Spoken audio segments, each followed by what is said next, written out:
The lights burn white-hot over the stage, washing everything in that harsh, unforgiving TV glow. In the corner of the screen, a red graphic blinks. Live. Millions of people are locked in, sound up, watching. At the center of the set, Donald Trump leans into his microphone like he owns the air itself. The smile on his face isn't friendly. It's the grin of someone who thinks this is already over. He doesn't talk policy. He doesn't talk facts. He goes straight for her. He questions Jasmine Crockett's intelligence, sneering about basic understanding. He waves a hand toward her as if she's an intern who wandered onto the wrong stage. He wonders out loud whether she's really qualified to be in Congress, whether she's ever done anything meaningful for the country. His tone is syrupy and sharp at the same time, the practiced mockery of a man who spent years turning other people into punchlines. Every pause is a setup. Every chuckle is a cue. He wants the audience laughing at her, not listening to her. The moderator shifts in his seat, riffling his notes, eyes flicking between them. In the crowd, a few people laugh too loudly, then go quiet when they realize how personal it's getting. In the control room, producers hover over switchers and camera feeds, pulses racing, knowing this moment is going to live online forever. And Jasmine Crockett, she doesn't move. Her hands are folded, shoulders relaxed, eyes level. She doesn't interrupt, doesn't plead for time, doesn't take the bait. She just lets him talk, watching him like she's seen this performance 1,000 times before. This isn't just an argument. It's a test of who gets to be respected in America, whose voice counts, whose very presence is treated as a joke. Trump finally leans back, satisfied. Jasmine exhales slowly, leans toward her mic, and says, calm and clear, "Are you finished?" For a heartbeat, the studio forgets how to breathe. Cameras lock on her face as millions lean in, waiting to see how she will use the silence now wrapped around him completely. In that suspended moment after she asks, "Are you finished?"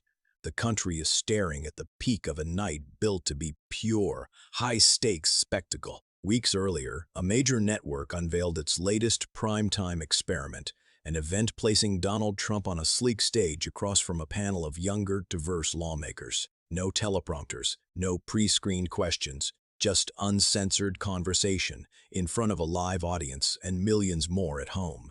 Dramatic music, fonts that screamed across the screen, quick flashes of Trump at rallies, fingers stabbing the air, cross-cut with Jasmine Crockett in hearings, brow furrowed, pressing witnesses who suddenly forgot how to answer yes or no. Old power versus new voices, the voiceover promised.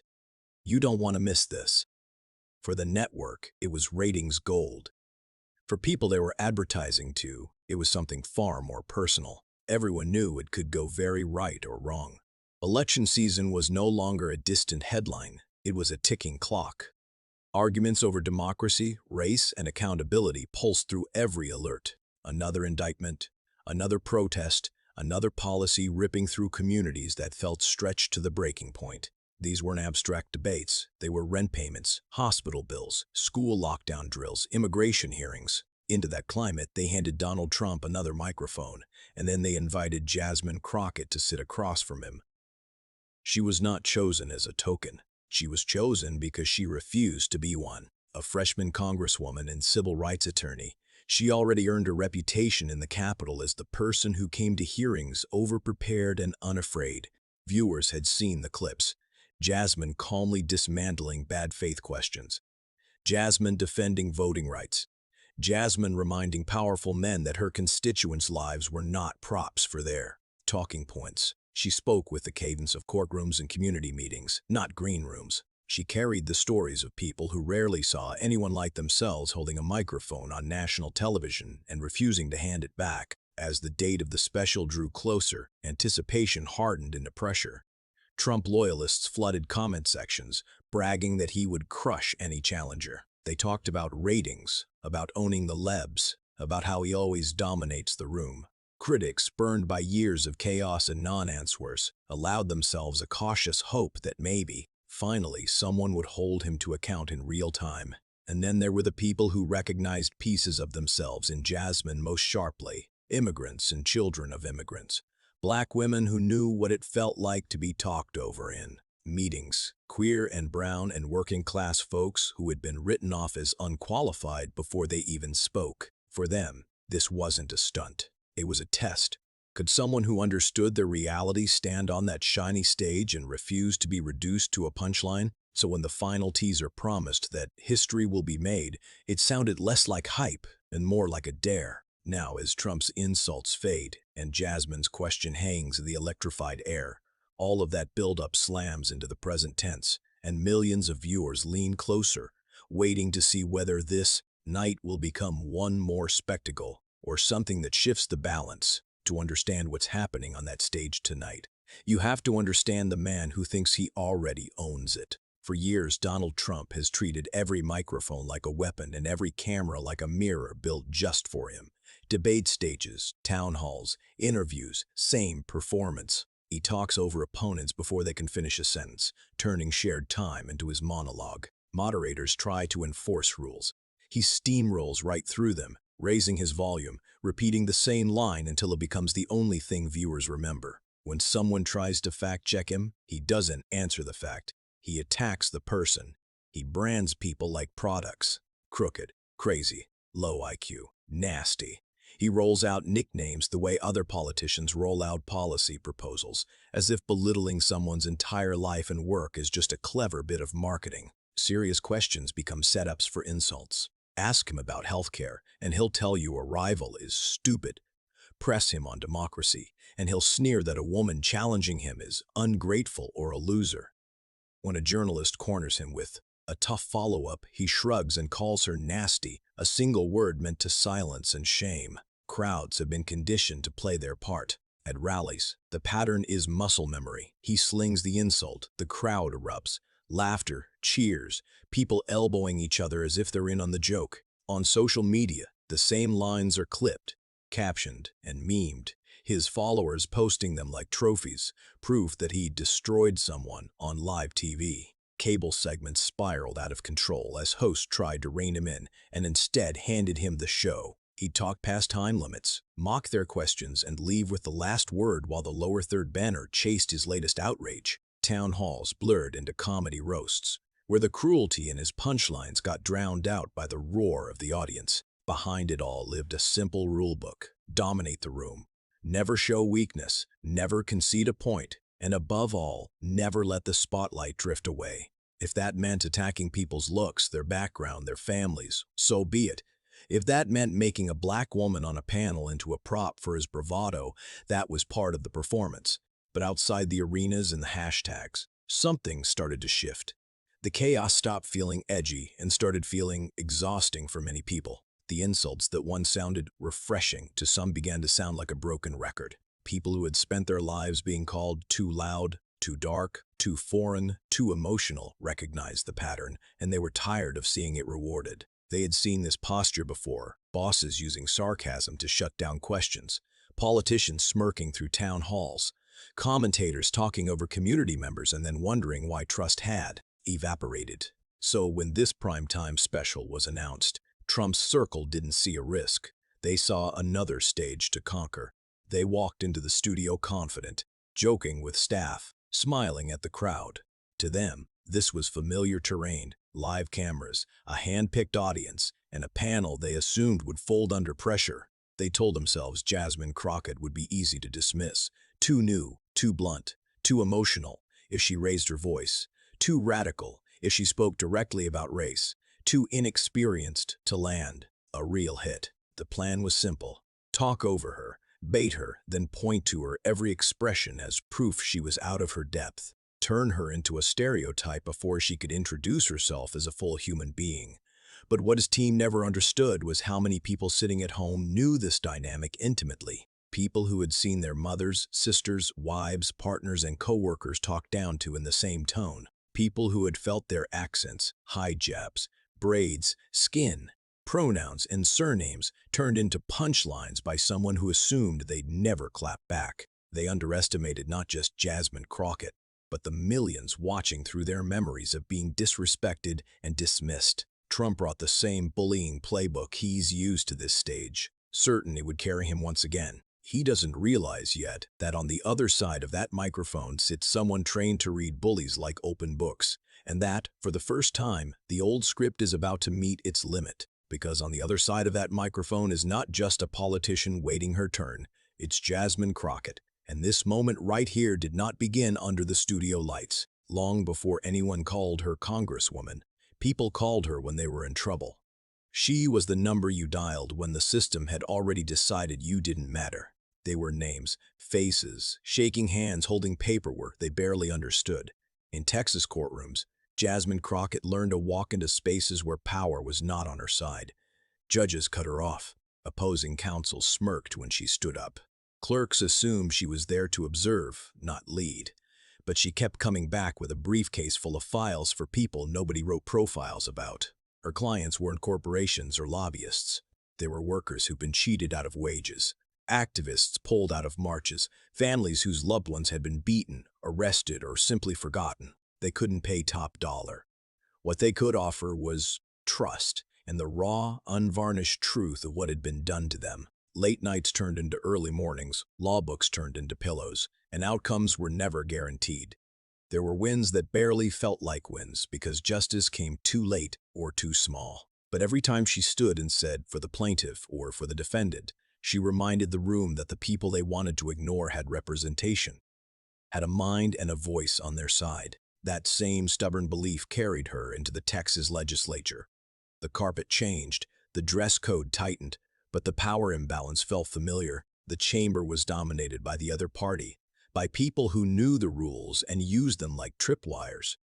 They rolled their eyes when she spoke. They cut off her mic mid-sentence and then asked why she was so upset. She could have matched their theatrics. Instead, she mastered their rules. She learned every page of parliamentary procedure, every timing trick, every loophole. If she had 60 seconds to question someone, she used 59 on substance and 1 on a pointed closer that echoed long after her light turned red. Colleagues whispered, labeled her too much, accused her of bringing identity politics into spaces where identity had always been baked into power. But they stopped underestimating her preparation. She could turn a vague talking point into a corner she forced them to stand in. When she arrived in Congress, the stakes rose and the cameras multiplied, but the dynamic was painfully familiar. Committees became the new courtroom, the new statehouse floor. Powerful people tried to steamroll their way past accountability, offended that a freshman black woman from Texas dared to slow them down with questions that cut to the bone. And again, Jasmine responded the way she always had, with facts, with law, and with a refusal to shrink. Clips of her questioning began to circulate online. Viewers watched her dissect bad faith arguments with a mix of humor and righteous anger that felt like a release valve. She would break down complex legal points without losing her edge, then land a line that snapped a hearing room awake.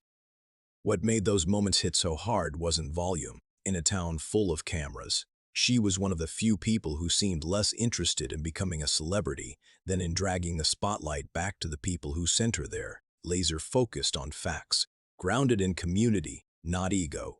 She knew what it meant to be underestimated from the moment she walked into a classroom, a courtroom, a Capitol building. As a black woman in American politics, she had been called angry for raising her voice, ungrateful for naming injustice, divisive for telling the truth about race, gender, and power. She had a choice: soften herself to make others comfortable, or let their labels bounce off and keep speaking. She chose the latter, and over time, she learned to turn every slight into fuel. Every time someone tried to talk over her, she sharpened her questions. Every time they tried to mock her credentials, she stacked more receipts. Every time they treated her like a prop, she seized the mic and wrote herself into the script. So when she sits across from Donald Trump on live television, unbothered by the performance in front of her, it isn't in spite of what she's lived through. It's because of it. The courtroom taught her how to argue when the odds were stacked. The Statehouse taught her how to speak when the rules were rigged. Congress taught her how to stay clear in the middle of chaos. All of it has been quiet training for this very public test, where one man is banking on volume and one woman is ready to show what real power sounds like when it refuses to be shaken. Back on that stage, time seems to bend. The last syllable of his insult is still hanging in the air. But Trump refuses to let silence do its work. He pushes straight through it, stacking another jab on top of the first, talking faster now, as if volume alone can turn his opinion into fact. He questions whether she understands real Americans. He sneers at her district, describing it as if it were some chaotic, far-off place, not a community where families wake up, go to work, send kids to school, and try to survive decisions made by people like him. He chuckles that her voters are confused, misled, people who don't appreciate how lucky they are. He wonders out loud if they even know what's good for them. Using the same tired script that has always painted black and brown communities as problems to be fixed rather than people to be heard. He turns her very presence on that panel into an accusation. Why is she here? Who picked her? What does she really know? With each question, he tries to shrink her down to a token, a box checked, a diversity hire, an extra in the starring role he's written for himself.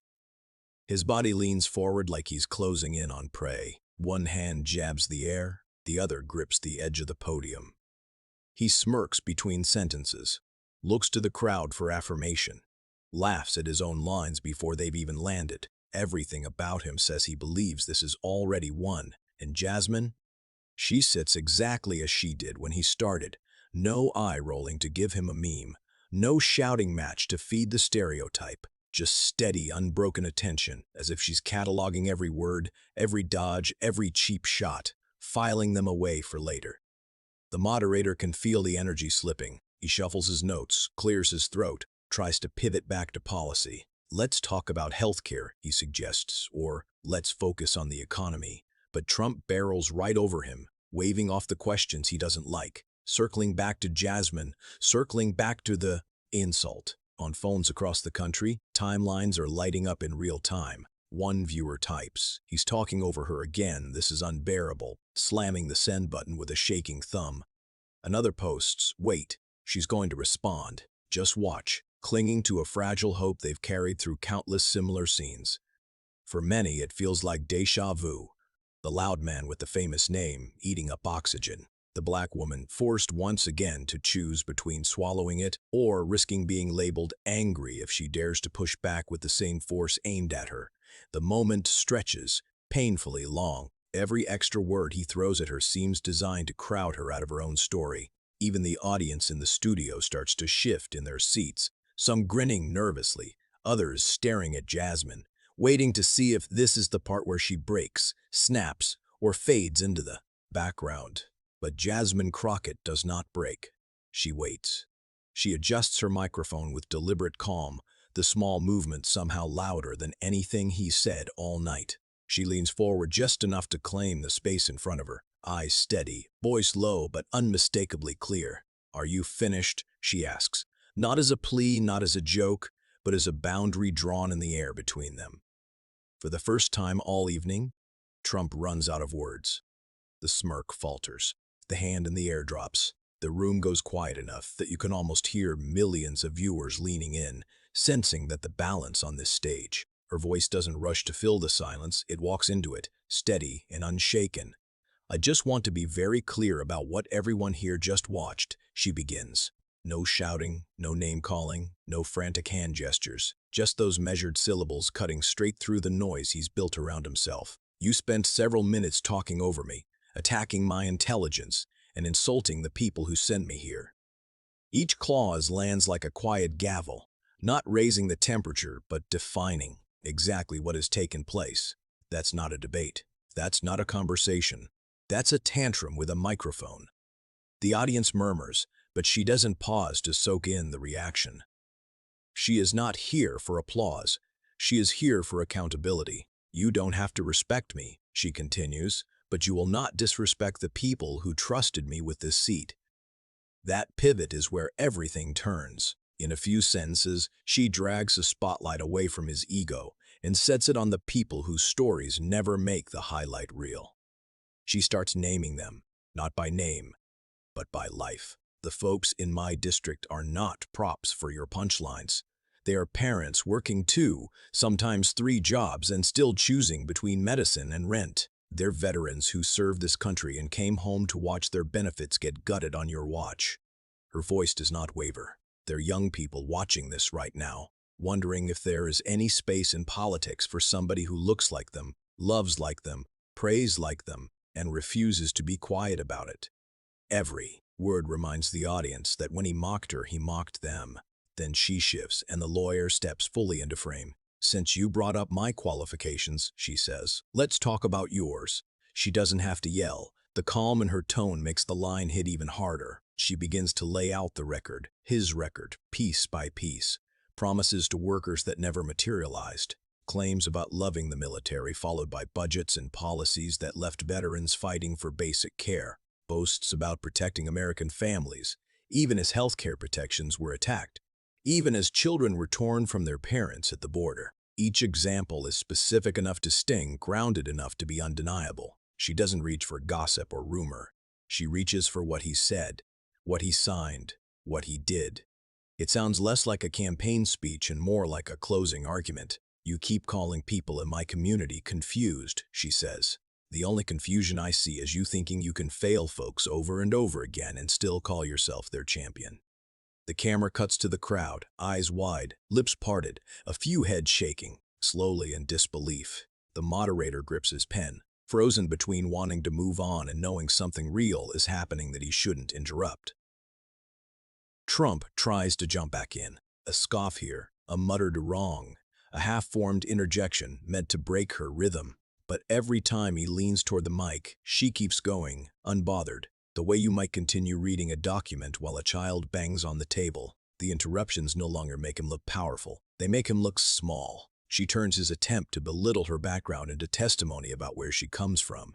"You keep asking why I'm on this stage," she says. "I'm here because I've spent my life standing next to people your policies pushed to the edge. I'm here because they decided their stories deserve to be in these rooms, and they trusted me to carry them."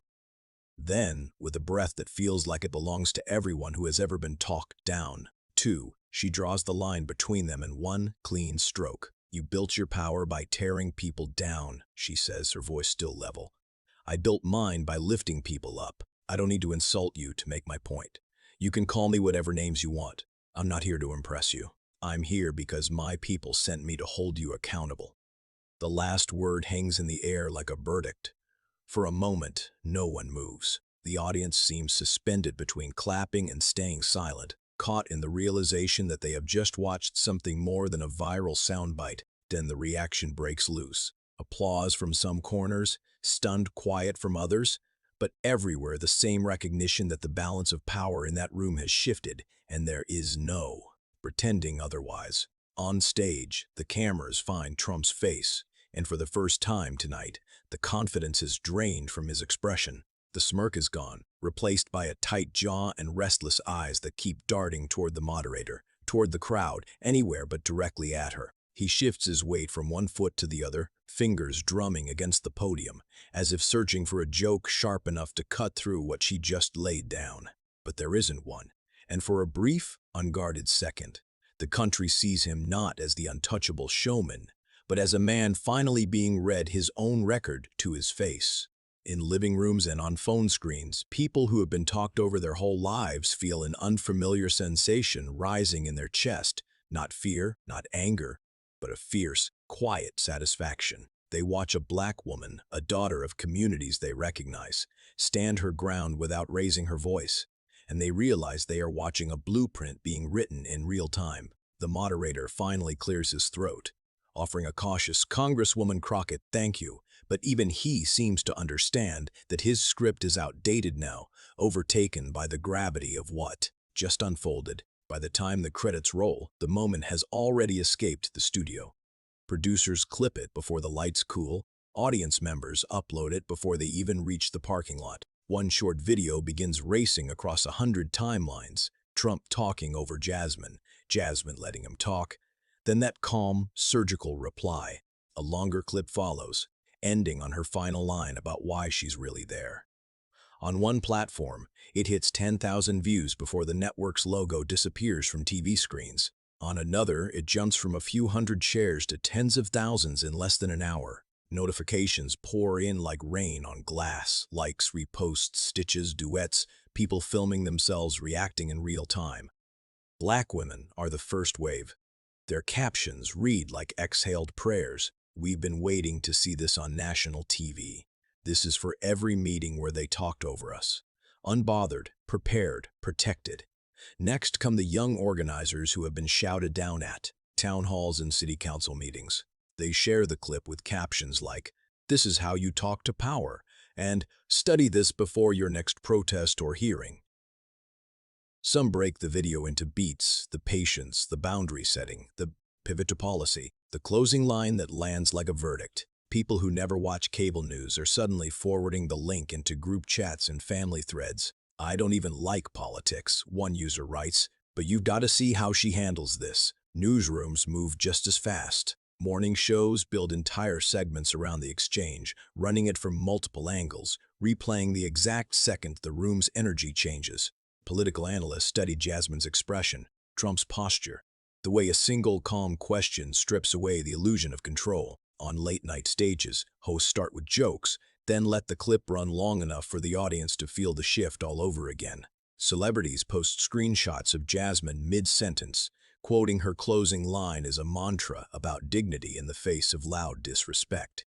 Inside Trump's orbit, the denial machine spins up on schedule. Loyalists insist he wasn't rattled, that he dominated, that the media is cherry-picking a bad angle. They clip only his insults, edit out her answer, and flood comment sections with claims that she was disrespectful for daring to respond. But behind closed doors, some of the same strategists who once bragged about his debate instincts quietly admit what they saw. She kept her cool, one concedes. He didn't. She got the better of him, and she didn't even have to raise her voice. The shockwaves roll through Congress and out into state houses and city halls. Lawmakers who watched from home text Jasmine before she reaches her car. "Proud of you." Clinic. "Thank you for not letting that slide." On local stages, school board candidates and city council, hopefuls replay the exchange between events, letting it seep into their bones. They see a model that doesn't require them to shout to stand firm. It asks them to stand as themselves, prepared and unshaken. You don't have to out-yell a bully. You can outlast him, out-prepare him, out-dignify him. In one civics classroom, a teacher plays the clip not as gossip, but as a lesson. The questions aren't, "Who won?" but "Where do you see power?" and "What does it mean to stay calm when someone is trying to make you small?" In a living room miles away, a daughter shows the video to her mother. "This is what it looks like when somebody finally pushes back the right way," she says softly. Her mother watches in silence, then nods, recognizing the same posture she has held in break rooms and offices, only without cameras. Across the country, people start saving the clip instead of just sharing it. They keep it on their phones like a note to self, a reminder for the next time someone with a louder voice tries to talk them out of their own worth. It becomes more than a trending moment. It becomes a reference point. A living answer forms to a question people rarely dare to ask out loud. What do you do when someone with a megaphone tries to belittle you in front of everyone? You remember Jasmine Crockett, the way she stayed seated, stayed steady, and proved that real strength doesn't need to raise its voice to change the temperature in the room. For millions watching, that night quietly rewrites what is possible in public life today. Strip away the studio lights, the ratings graphics, the partisan noise, and what happened on that stage comes into focus as something deeper than a televised clash between two politicians. It is not just Trump versus Jasmine. It is two competing visions of what leadership looks like. On one side, a model built on volume, insult, and intimidation, where power is measured by how many people you can talk over, how loudly you can shout down questions, how often you can turn a human being into the punchline of your joke. On the other, a model built on service, preparation, and respect, where power is measured by how many people you show up for, how carefully you've done your homework, how you treat the folks who can't give you anything back except their trust. When Jasmine Crockett sat there and refused to flinch, the victory was not just in winning an argument on live TV. The real victory was in her refusal to be reduced, humiliated, or silenced in front of the nation. She didn't just defend herself, she defended the people who look at political stages and wonder whether there's room for someone like them to stand there unashamed. Because this moment is not separate from the rest of our lives. It is connected to the boss who talks over you during the meeting and then repeats your idea like it was his. It's connected to the teacher who never calls on you, even when your hand has been raised for 5 minutes. It's connected to the neighbor who tells you you're too sensitive when you ask them not to joke about your name, your accent, your pronouns, your faith. When Jasmine held that line, she was modeling something radical and familiar at the same time. Dignity is not weakness. Staying calm is not surrender. Refusing to match someone's disrespect is not the same as letting it win. Dignity is its own kind of power, a power that doesn't have to humiliate anyone to stand tall. It forces the world to sit with the contrast, the loud one on stage, and the steady one who will not move. And America is still wrestling with who is allowed to be which. We've been told, over and over, that certain people are presidential when they bark orders, slam fists, and brag. We've been told that when they yell, they're strong, assertive, decisive. But let a black woman raise her voice even a little, and suddenly she is angry, unprofessional, out of control. Let an immigrant question a decision, and suddenly they are ungrateful. Let a queer or trans person ask for safety, and suddenly they are too political. The double standard is not an accident. It's a way of guarding who gets to look powerful and who is supposed to look grateful for whatever they can get. What Jasmine did on that stage, what so many people do every day in less visible rooms, is refuse to play by those rigged rules. She showed that real leadership doesn't need to crush anyone, to feel tall, that justice matters more than mockery, that service means more than self-promotion. That truth, spoken calmly and clearly, is stronger than theatrics shouted into a microphone. If we let ourselves really absorb this, it opens up a different picture of what our politics could be. Imagine a Congress where more people show up like Jasmine did, prepared, grounded, clear about who they work for, unwilling to be distracted by ego. Imagine school boards where parents and students can speak without being mocked, workplaces where meetings don't reward whoever interrupts the most, homes where kids learn that strength is not how loud you yell, but how firmly you stand in what is right. The confrontation we witnessed becomes more than a clip. It becomes a quiet challenge to each of us to back the steady voices that choose courage over cruelty everywhere. Here's what you just watched, boiled down to a single sentence. Donald Trump tried to bully Jasmine Crockett on live TV, and she stayed calm, told the truth, and turned the moment around in front of the entire country. We saw the insult, we felt the tension, and then we watched her answer disrespect with precision instead of panic, shifting the room without ever sinking to his level. If you felt your shoulders drop a little watching that, you're not alone. For a lot of us, Jasmine's composure looked like the answer we wish we'd had in moments when someone talked over us, laughed at us, or tried to make us small in front of everyone else. So I want to bring this back to you for a second. Think about a time when you swallowed your words to keep the peace, or when you lay awake replaying an argument wishing you could go back and say what your spirit really needed to say. Drop that story in the comments, or just tell us how this moment with Jasmine made you feel. Because when you share, you're not just typing into a void, you're letting somebody else out there know they're not crazy and they're not alone.